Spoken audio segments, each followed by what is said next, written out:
আধা ঘন্টার উপরে হয়ে গেছে, রুগীটার অবস্থা তো আপনারা দেখছেন, তো আপনারা বুঝুন কা।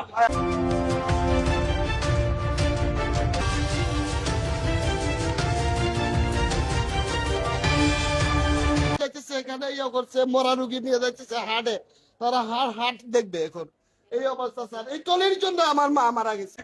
আধা ঘন্টার উপরে হয়ে গেছে, রুগীটার অবস্থা তো আপনারা দেখছেন, তো আপনারা বুঝুন কা। আমরা শোনা বসে আছি, এখন একটা টলি পাইতেছি না ভাই, বুঝছি ওঠের মধ্যে আমরা বিভ্রান্ত করলাম, 5 জন মানুষ কারেন্টও লাগছে। এখন আমরা খুব অসহায় অবস্থায় বুক করতেছি প্রায় 1.5 ঘন্টা ধরে। তখন পর্যন্ত তারা কোনো আশ্বাস নাই বা কোন টলি নেই আমরা যে ঢুকাইনি।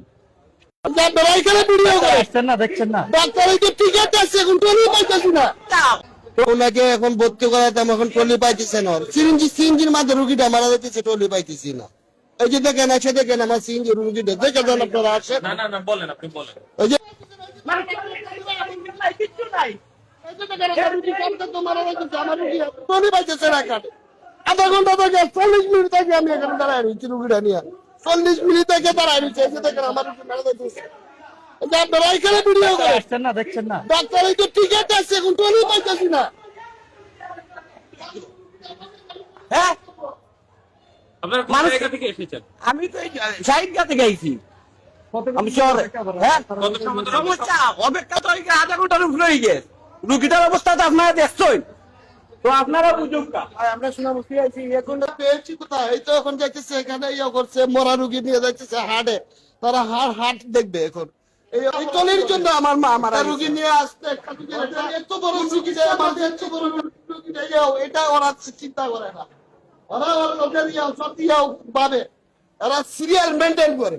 আমার রুগী চলে যাচ্ছে, ওনার জন্য তারা সিরিয়াল মেনটেন করতে তারা যাইতেছে হাটে চিকিৎসা।